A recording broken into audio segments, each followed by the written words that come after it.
automation Sorry, I'm just com letting the note takers go ahead. Go ahead, please. Sorry. company, Turkish company who are specialized in e-invoicing, and we are starting to go into the Iraqi market. And in the other side, we will see UAE is also having the same kind of um, uh, projects for digitalizing. So it was Okay. very nice. I also joined and asked questions, and it was very nice. And thank you also for that. It was very interesting subject for me, at least. When does the law go into effect there? Because I think the UAE one is 2026, right? The thing is, Turkey has started in 2016, about 10 years ago. It's not easy to implement e-invoicing because you have to start from the large companies and go down. So it took about 10 years for Turkey to fully digitalize their invoices. Now there is no paper invoice are valid in Turkey. So in Turkey, you only have digital invoicing. And why it is important for the Iraqi market? Because Iraq has also trying to go to record economy, because you see millionaires, they have a large companies, but they don't even have a company. So they are just managing it without starting a company. But now with the US dollar initiative that Central Bank of Iraq has done, it was very exciting and started companies to register. And because of that, the invoice will be valuable because you are getting access to the central bank's price for USD, which is almost 20% lower than what black market is offering. So it's a very good initiative for the businessmen to start companies and go to the e-invoice. In UAE, next year, they are trying to implement the e-invoice system. And it is because I think with the VAT, they are started with the VAT system also. And Iraq is also looking, the Central Bank of Iraq is also has mentioned that they are willing to go digitally when it comes to invoicing. So it was nice. I'm sorry I moved on with the conversation. No, no, amazing. So I would like to do some sort of a Globinar on Iraq whenever you're ready. I think that would be I Yes, yes, yes. It will be. I will prepare. Is my sound is okay? it is, yeah. Okay. Yeah, I am. Uh, uh, the thing is, we can also take each part, each sectors, each industries of Iraq periodically, because it is shifting. The economy is shifting. Now we have global brands are investing heavily, especially oil companies, and also infrastructure construction sectors. So I am anytime. Just say I'm more than happy to be here and inform what is going on.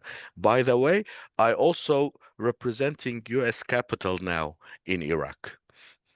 Okay. What do you mean U.S. capital? What is that?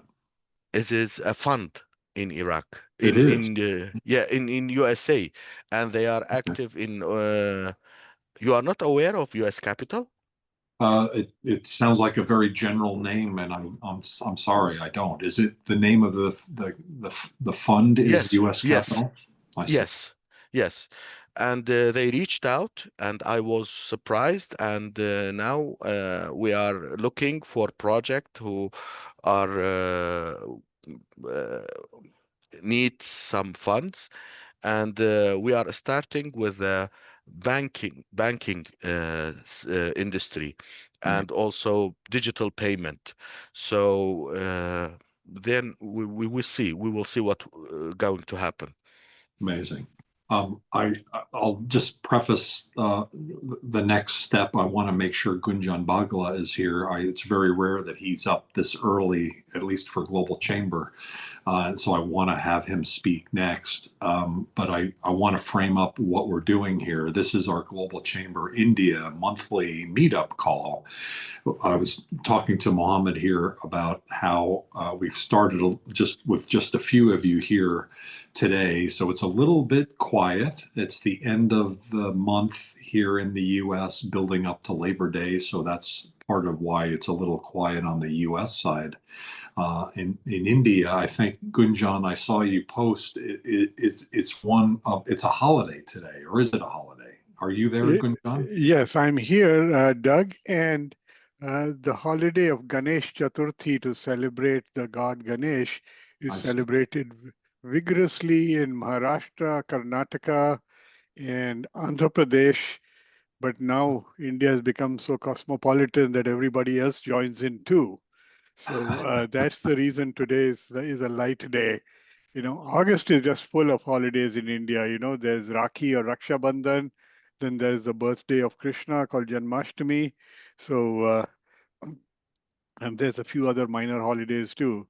So I'm not surprised that I'm actually personally surprised that Global Chamber Mumbai is joined. I'm not sure who that is, and maybe yeah.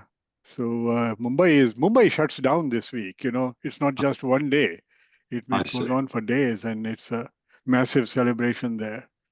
Okay. Interestingly, it's a holiday that's only 100 years old in any significance. Most Indians don't even realize that anymore. They think it's always been celebrated with the same vigor, but 200 years ago, it was a very, very minor thing. But Okay. that's how it goes. Um, So we missed that, and so sorry to schedule this on a holiday. But are you working today? I am working. I just woke up, so I'm not going to turn on my camera. But yeah, I just wanted to say that if, for the people who are from India or who have connections in India, uh, there is a big conference happening on October 5th to October 8th in San Diego, which is 100 miles south of Los Angeles. Conference is focused on medical devices and medical technologies. I know the guy who runs it, and I was able to negotiate a very special rate for any company that has an India address. So it could be an Indian company who has a salesperson in the US.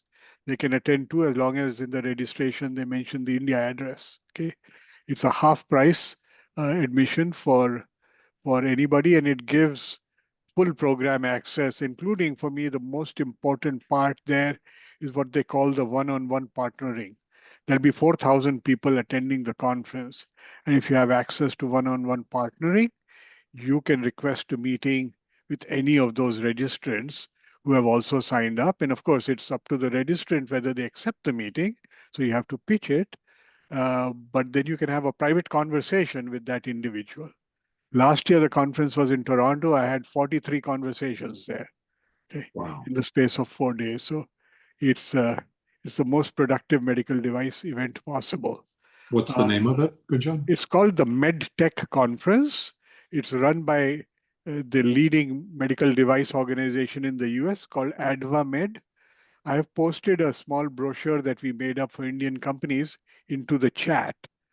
Okay. So yeah, I think it's a great opportunity for anybody, definitely in medical devices, but broadly in the life sciences as well.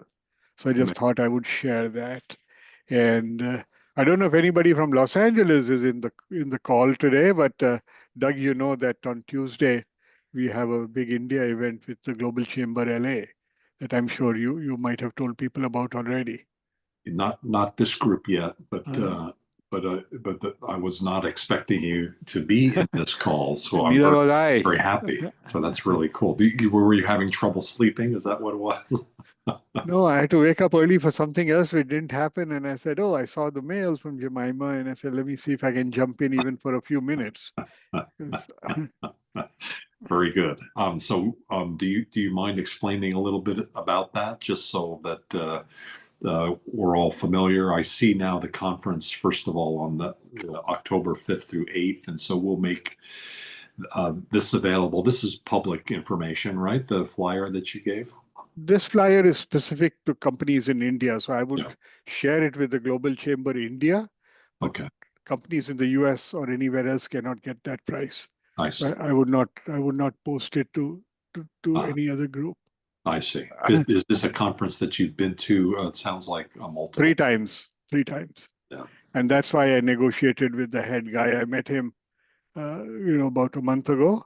And I said, hey, he was very excited about getting Indian companies. And I said, you got to make us a deal. And he did. So a lot of the interest that you have here is that you do a lot of work in bio and pharma and med tech. Right. Could you explain a little bit more about what you do?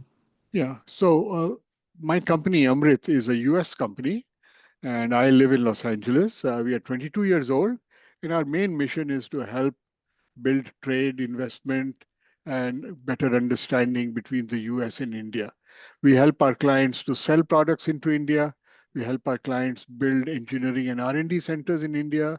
We help them use technical talent of any kind from India. And we used to have a very active sourcing practice where we help people buy stuff from India. Now with today, August 27th, President Trump has imposed a 50% duty on almost everything coming from India. So that's the sourcing practice isn't going to be terribly exciting for some time. I am sure those duties are very temporary. It's if they can sort out the situation with Ukraine, that will probably reduce to levels that other countries have. So the sourcing practice is also a very important part of what we do. Now, specifically in medical devices, the reason I put out this brochure is not because we have any direct financial benefit. It's just that many, many Indian companies want to be in the US market, and I thought this would be a good deal for them. I see. So my main business still remains helping US companies to do business with India. This brochure is about Indian companies who want to do business in the US. Okay. Amazing. I can also send you the link for the overall conference, Doug, which could be posted to Global Chamber generally.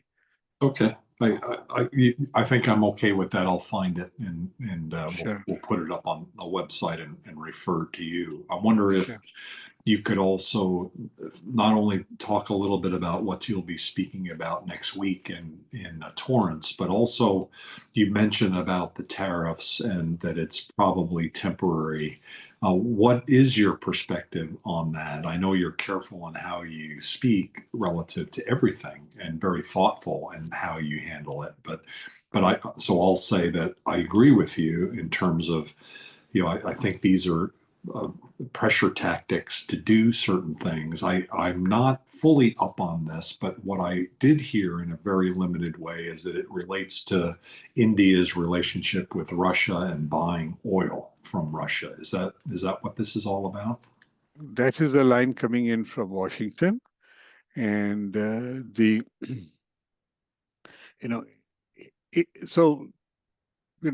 India, people look at a 50 to 100-year history of relations. In the US, in Washington, we look at the last 3 months. Okay, so there's always a big bit of a gap. Now, the reason India is close to Russia and was close to the Soviet Union, frankly, is, just to put it in 2 words, Henry Kissinger. Yeah, you told that story. Oh my God, yeah. Terrible. In 1971, a million refugees from Bangladesh, moved to India, and India's economy was in shambles. India knew it had to go to war with Pakistan to fix the situation, and Henry Kissinger was the Secretary of State, and he and Richard Nixon supported the dictatorship in Pakistan, opposing democracy in India. So the Prime Minister of India had no alternative but to find some ally. India wasn't very strong at that time. To find some ally who would put up a veto in the UN Security Council. And only the Soviet Union was willing to do that. So they signed a 20-year pact with the Soviets and started buying a lot of weapons from them over that 20 years. Okay? So the relationship goes back to that time. But during when the Ukraine war started, the US encouraged India to buy some of the Russian oil because they said if Russian oil isn't in the market, then the prices will skyrocket. Okay. But again, we have a short memory and we forget that. In fact, the former ambassador to India is on record saying exactly that, the US ambassador to India, exactly that. Okay? Uh, but the more pragmatic reason right now is that in Washington, they feel that India may be able to apply pressure on Russia to, to ease up on the Ukraine situation. And by applying pressure on India, they are feeling like India will respond. Hasn't gone that way for either of the countries. But the practical matter for us business people, by the way, everything I've said so far is off the record. Please don't quote me anywhere or publish that. Okay. For us business people, the, the effect really is that things that Americans depend on that come from India will not be available or will be available at a much higher price. Okay. So far, it seems pharmaceuticals have been exempted from that duty. Okay, because 40% of all the drugs we consume in the US, all the generic drugs actually come from India. So that would be a huge impact if there were a 50% tariff. As you know, a tariff is simply an import tax and it's ultimately paid by the buyer, okay, no matter how it's raised. So we believe that this will be temporary. This will, at some point, this will resolve itself because the US and India need each other in for many, many ways, which I won't get into right now. But for us as business people, this creates a little bit of a shockwave in the sourcing from India portion. Now, India has not imposed retaliatory duties. So products going from the US to India have the same duty structure that they did a year ago. Okay, and there don't seem to be any plans to do that. So for the business of exporting product from the US to India, there is no change. Okay, and that's what I will be talking about at the Global Chamber Tuesday. Okay, India is now a $4 trillion economy, which means that it is larger than Japan. Only Germany, the US, and China are larger than India. So it's a huge market that most people don't realize how big it is. Okay? And we want to bring attention to that. The other thing, I've asked a good friend of mine to join me to speak about the global capability centers that are coming up in India in a big, big way.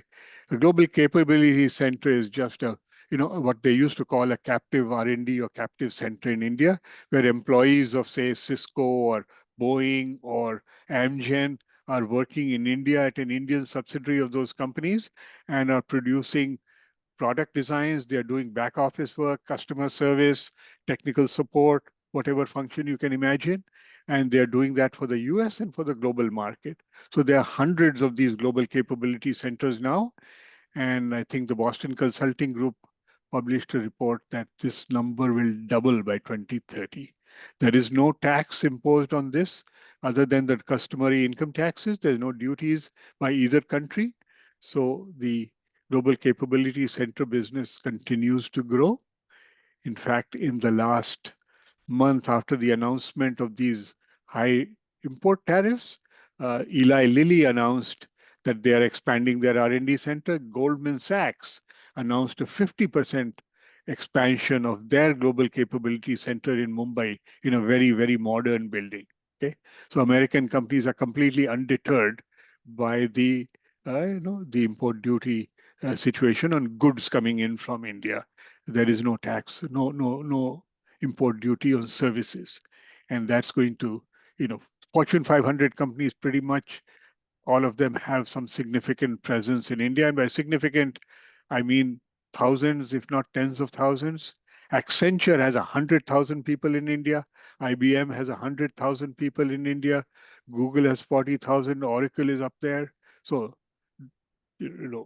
these are very, very significant operations. More, in some cases, they have more people in India than they have in the US. That is certainly true of IBM, although they don't say this, but our research shows that IBM has, IBM's US size has shrunk, but the Indian size has stayed stable at that number. Accenture, I believe, also has more people in India now than anywhere else in the world. So let me stop there if anybody has any questions, and I will have to sign out in a little bit, Dave, just so I can start my morning. Okay, no, I really appreciate it. You've reached the Global Chamber Pan-India monthly meetup call, and it is a holiday in India today, so it's a little bit quieter for us here. It is unusual that Gunjan Bagla joins us because this meeting starts at 6:30 in the morning here on the West Coast. So I've been up, but Gunjan is a late guy, and so it's unusual that he joins.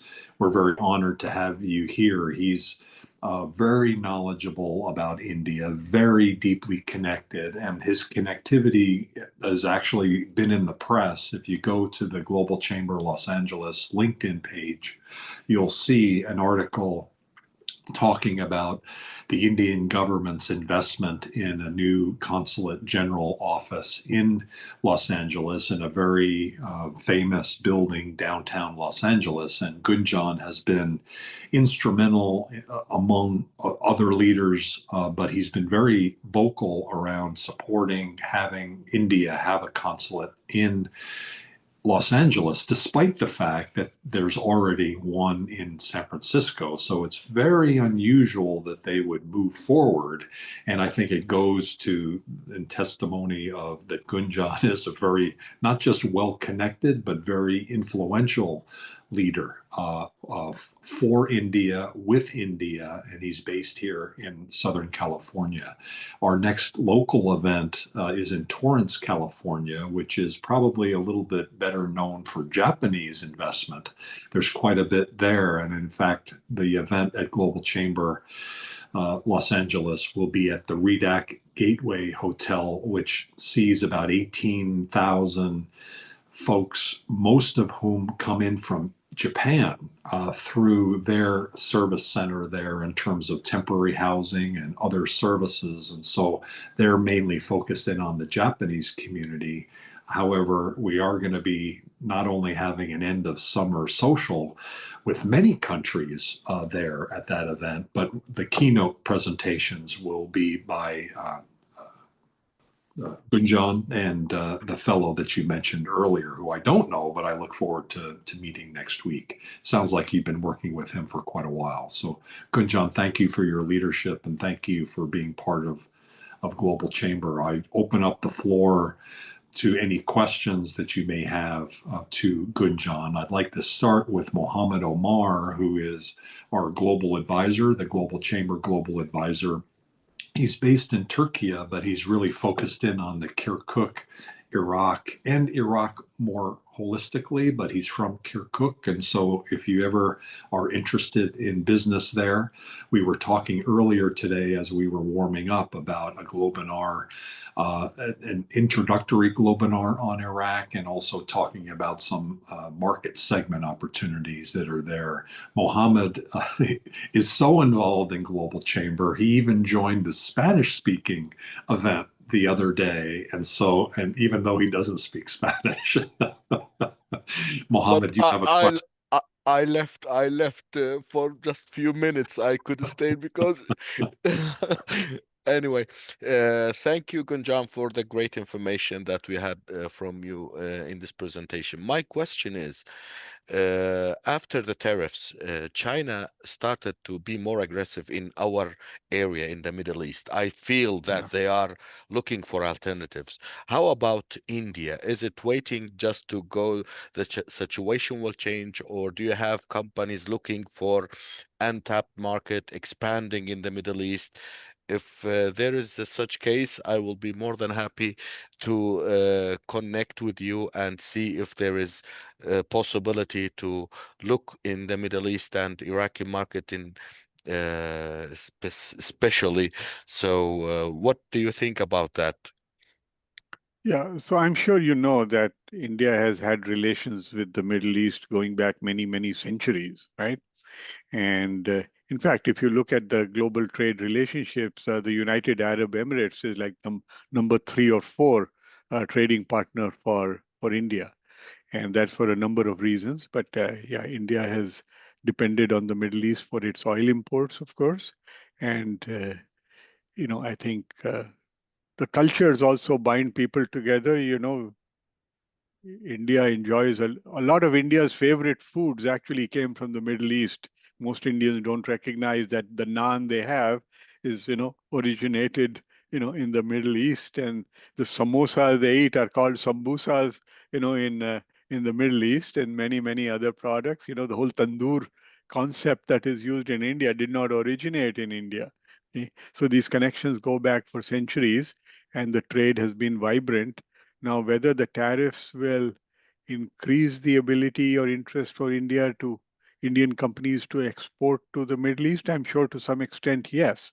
But as you well know, Mohammed, if you have a technical product, uh, for a new customer to start buying it is a process that can take many months. It's one thing about commodities. If you're selling rice or meat, that you can change sources fairly easily.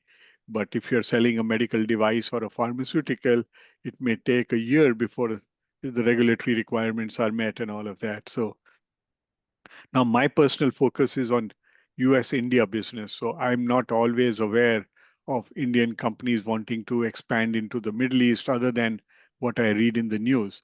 So I'm not your best source for that information. Probably the Global Chamber Mumbai is probably a much better source for that.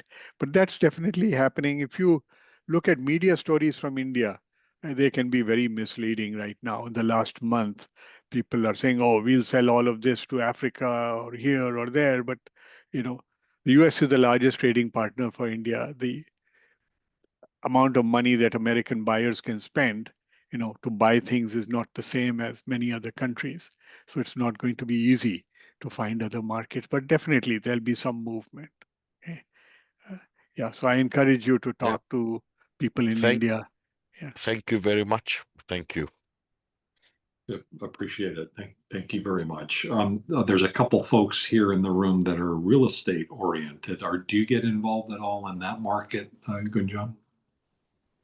Well, so I can tell you that the largest PE firm in the US, blanking out on the name, not Carlyle, but the one of the other very large private equity funds, has made huge investments in real estate in India. And um, their head, and they are now, I think, the largest owner of commercial real estate in India. Hmm. Their the head of that fund has said that India is now their most profitable market. So yes, there's a lot of movement in commercial real estate. I don't know whether there are good deals to be had as of today, but while in the US we see that office complexes and shopping malls are hollowing out because of work from home and Amazon taking business away from Walmart and others, in India that's not the situation. With all these global capability centers, the office space demand is increasing. My brother-in-law, in fact, has a business selling Herman Miller chairs and desks and office furniture, and they have been growing like gangbusters for the last 10, 15 years. And of course, everything they are selling is going into that commercial real estate that is being occupied by global companies from the US and from Europe. So Good thoughts. What's the next steps with the consulate in LA? It sounds like they've got a space now, and are they going to be moving in fairly soon? And the consul general has been named, I think. And is there activity now or on the ground? yeah, so 2 employees from India are already here. They are mid-level or junior employees. The head of the chancery, who's like the guy who will run the office, is here, and one other person is here. They are both Indian citizens who have come here. They'll be hiring 20 to 30 people locally. That will take several months. Okay. They may have a soft opening within a few weeks, but the space, the entire floor that they have leased, won't be ready, I would say, until close to the end of the year. Okay? Okay. So the Consul General has been selected. They have not made a public announcement for it. I have been in touch with the individual. I know him well from 15 years ago, but it's better that I don't mention his name right now because the Indian government hasn't published an official announcement. His wife and son arrive next week, and I think he will be here in late September. There's a diplomatic process called accreditation. I'm sure you know about that, Doug. So once he arrives, the State Department has to accredit him before he can assume his official duties. So, that's the rough timetable I see, and these things can be fluid as well.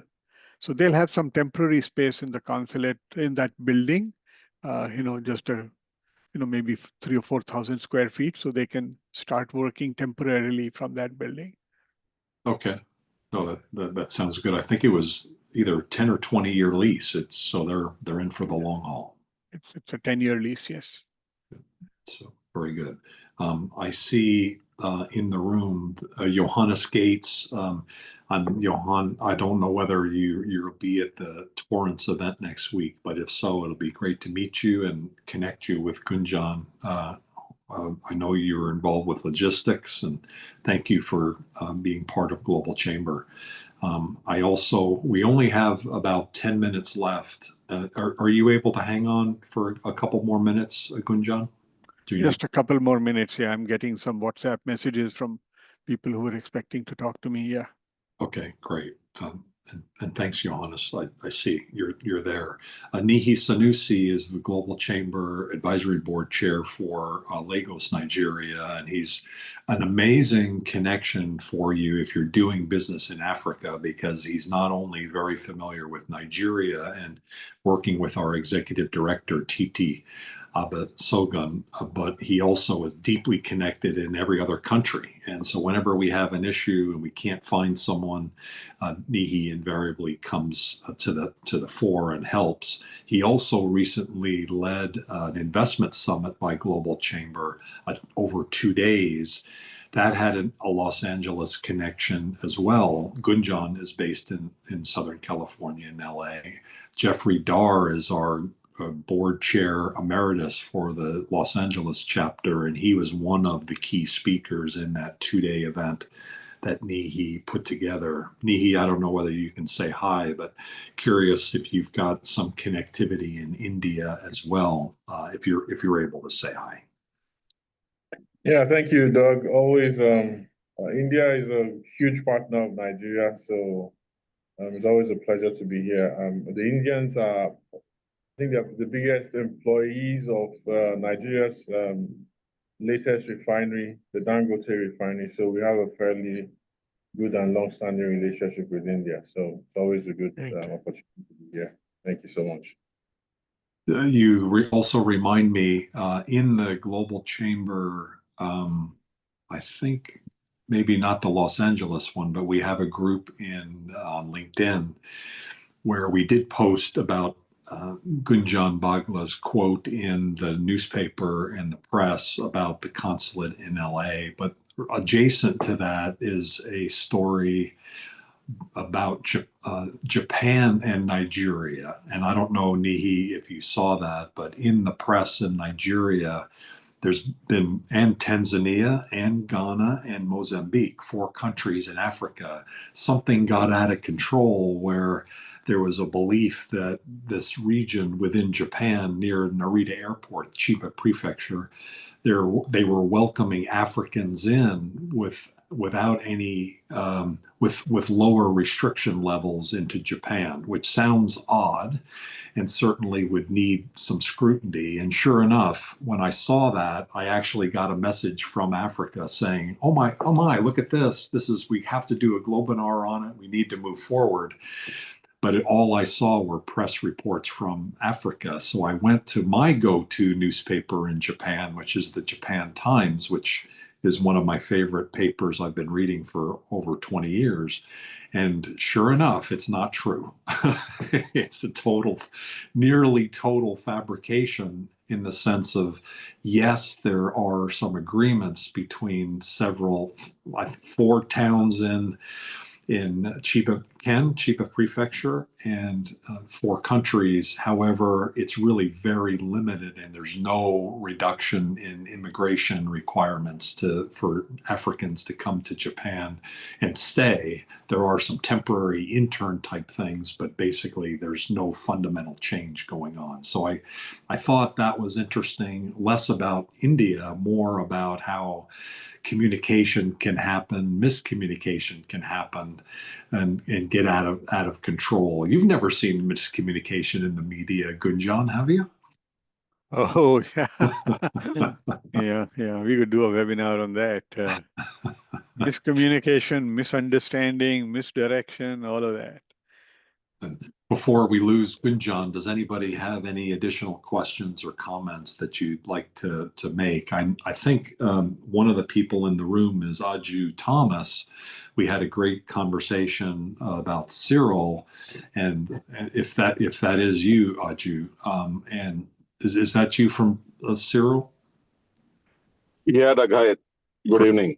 Thank you for the conversation. And you've come in through someone Gunjan knows, Jim Huang, who's been doing our Global Real Estate Weekly call. And so, Aju, I think you've had a couple of, or at least one conversation that I'm aware of with Jeff Pappas, and maybe others. I don't know. But do you know Gunjan, and are you connected? No, I don't know, but I was happy to hear what he just said about various things. Okay. Just to introduce Cyril, Gunjan, Cyril is a pan-India real estate consulting company. We've got members in almost about 30 odd cities, 40 members. It's like NAI Global or any of the larger American franchises, but purely based for India, with the focus being on office space, leasing, retail, land, investment, logistics, and warehouse.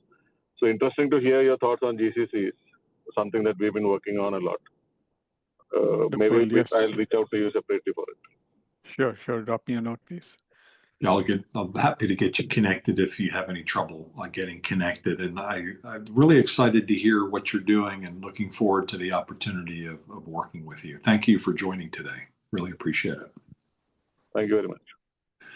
I think that I don't want to take any more time, Gunjan. Is there anything else that you would like to share? Anything you'd like to leave with us? No, I think that's it. And I do have to sign out now. So thanks, everybody. Have a good day, good evening, wherever you are. And I hope to see you in more Global Chamber events. Okay. Bye now. We'll see you next week, next Wednesday in Torrance. Yeah, the other thing that Gunjan mentioned was the conference in San Diego in October, I believe on October. And so we'll be communicating that October 5th through 8th, the medical device program, and we'll be communicating that out in Global Chamber as well. So does anybody, first of all, kind of circling back with members, I see there are some non-members here, and welcome. We look forward to the opportunity for you to join and for us to work together. We'd love everybody to be a member of Global Chamber and certainly everybody that has integrity and is professional and is moving things forward. Are there any members in the group here that have anything to say, anything to share, anything to communicate? And then we'll get to non-members. And hearing none, and Johannes, thank you for joining. And I understand you can't speak, and so hopefully I'll see you next Wednesday. I will be at that event in Torrance. That one is a longtime member, the Redac Relo or Redac Gateway Hotel in Torrance is a pretty spectacular facility relative to the numbers of mainly Japanese coming into the US, but they're not limited to Japanese. And so through their membership, we are now helping them diversify to other countries beyond Japan, even though Japan is keeping everyone busy in the US.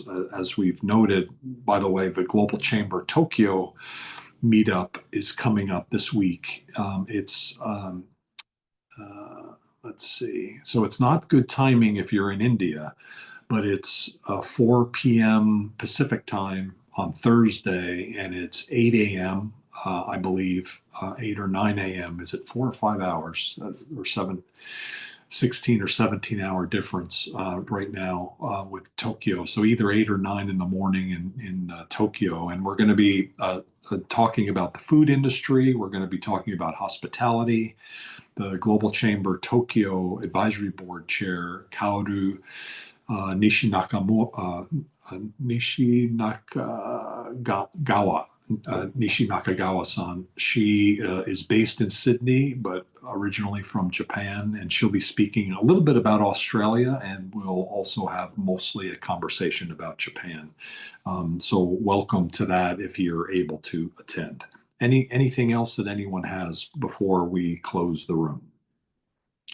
Thank you, Aju, for joining and saying a few words. And Donna, thank you for joining. I know you are been involved with the commercial real estate side and the conversations with Jim Huang, and look forward to having you join Global Chamber as soon as is practical for you. Dr. Aurora, I think you're also in the room, and are you open to introducing yourself? Yeah, hi. Thank you, Doug. I'm Dr. Anshul Arora, and particularly from the education sector. I'm teaching students for entrepreneurship and innovation. And particularly, I teach businesses and startups all across the globe to get the entrepreneurial skills and to, improvise their innovative abilities, and then how to incubate their companies and coming into the marketplace and further for the acceleration, I help them. So particularly, it was a very insightful conversation, very interesting, and I was enjoying every bit of it. However, I was, being in the education sector, I was wanting sometime to focus on this type of conversation, that how students are getting burdened by the tariffs impact on the education sector, because, like the imported materials like laptops or the electronics or the lab equipments, if they are getting costlier, how does it have impact on the education further? Because ultimately, it's like a burden on the student to pay more fees. Already, the schools or the colleges or the universities have a tight budgets, and how does they? I mean, like, how do they survive in all this type of, it is adding also bureaucratic frictions. But what should a student do from the perspective of student, and how to improvise the education sector amidst these type of things, you know? Yeah, really, really good questions. And by the way, thank you. Let's get connected on LinkedIn, and I'd love to learn more about what you're doing. You're the one that's based in Fort Collins? Yes, yes.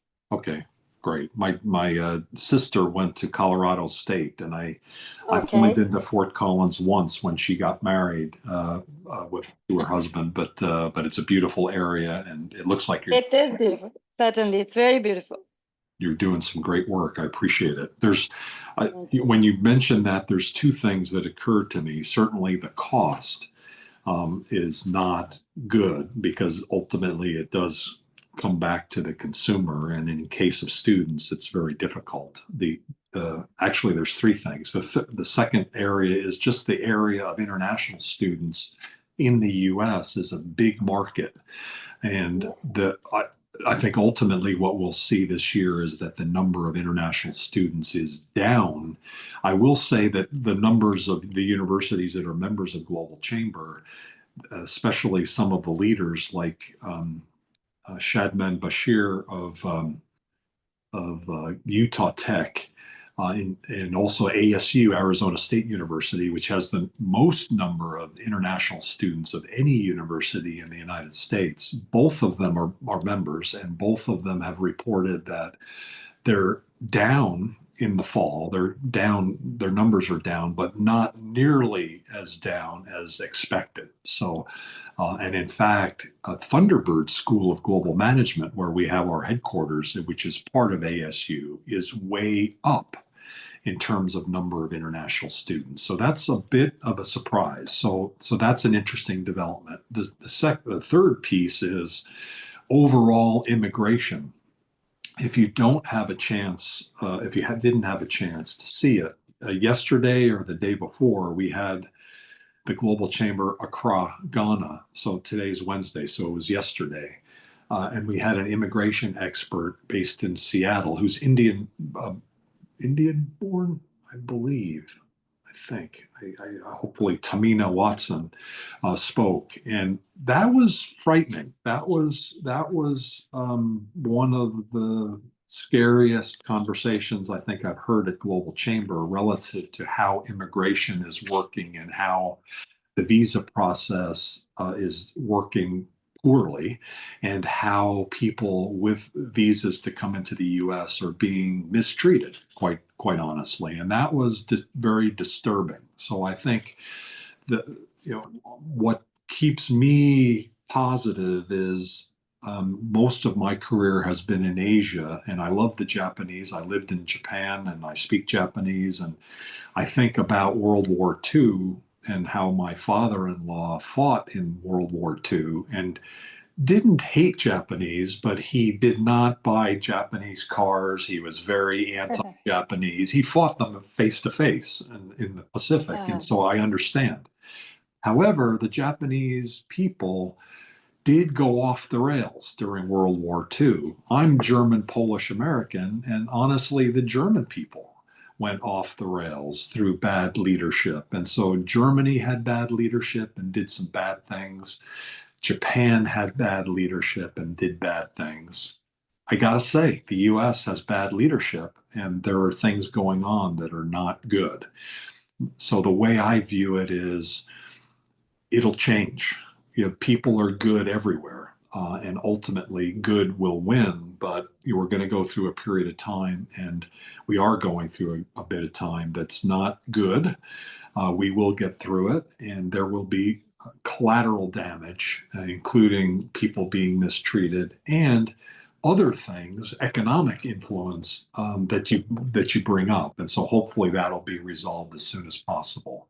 I leave you with the concept that it's never been as important as now to be part of Global Chamber, to be part of the global tribe, and to communicate for our own selves and our self kind of mental state, to be around people who understand that there is a global tribe and that we need to treat each other with respect, and that things of disrespect are not part of Global Chamber, should not be part of society as a whole. And so hopefully that will be resolved soon, one way or another.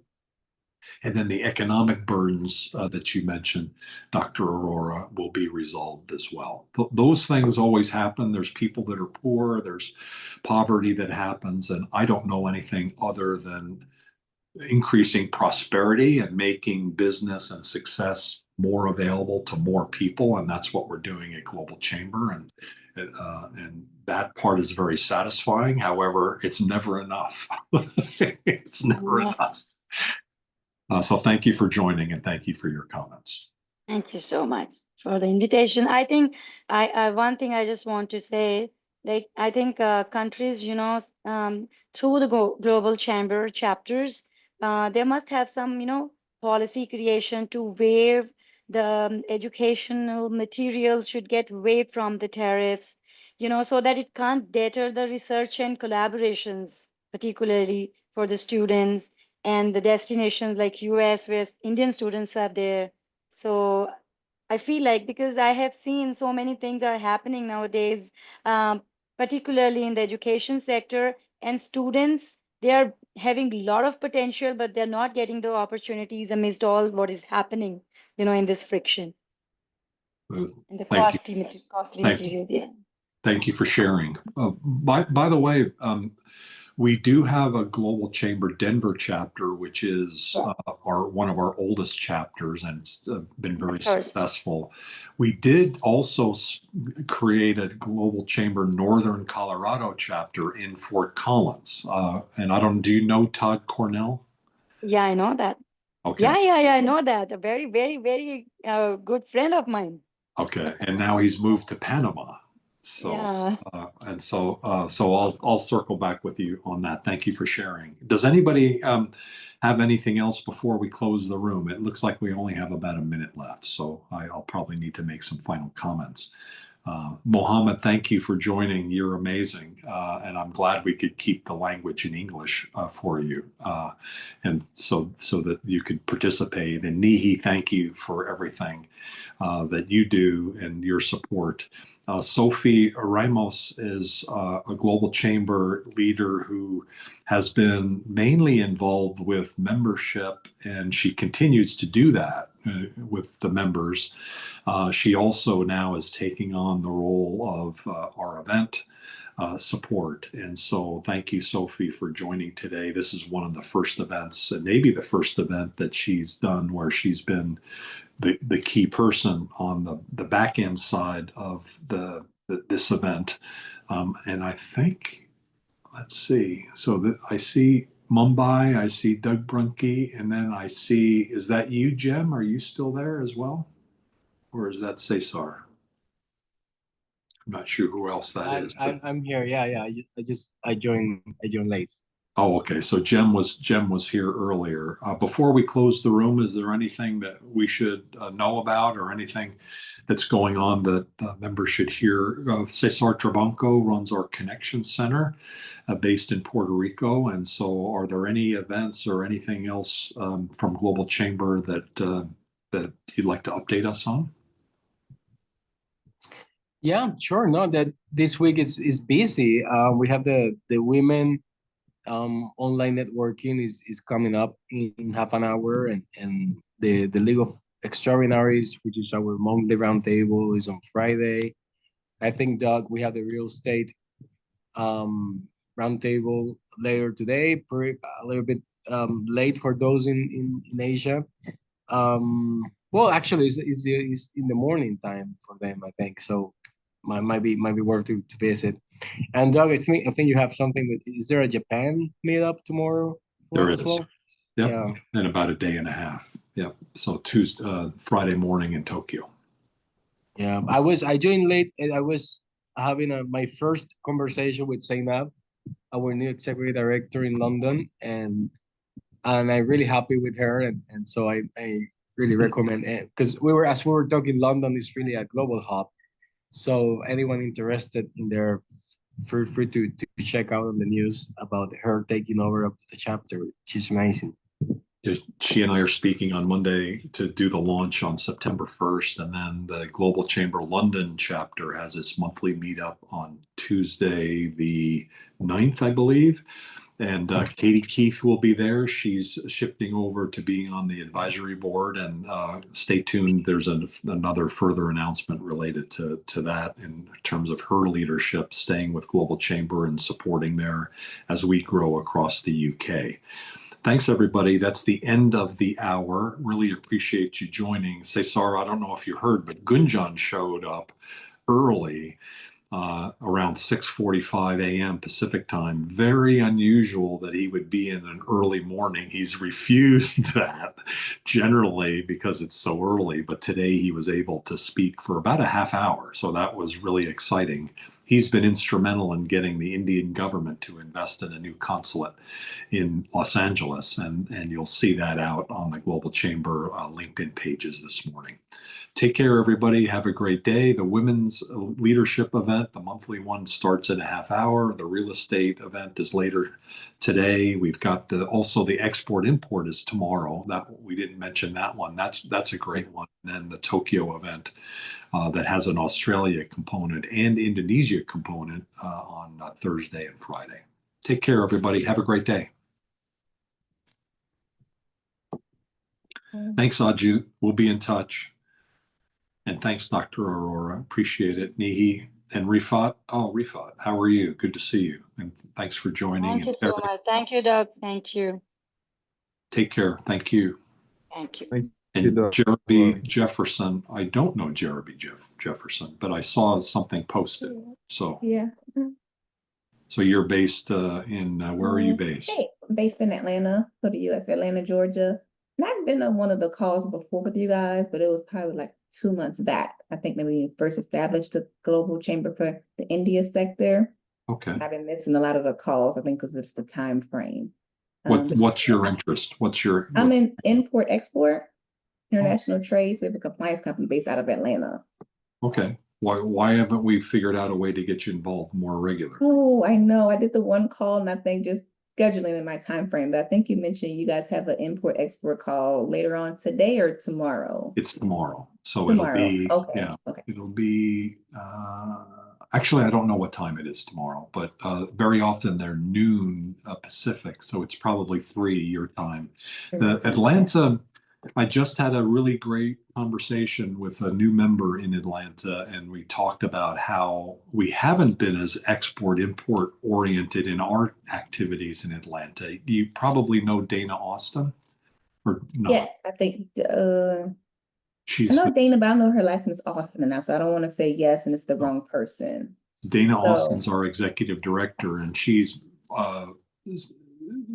I'll say that what's happening is that we're getting more and more integrated into the trade world of Atlanta. So I'll circle back with you and let's see how we can best support you. How about that? Okay. Okay, thank you, Doug. And I think we're already connected on LinkedIn, so definitely I can even send you a message as well. Oh, good. Let's do that. Okay, sounds good. Thank you. Hope you have a great day. You too. Take care. Okay, bye-bye.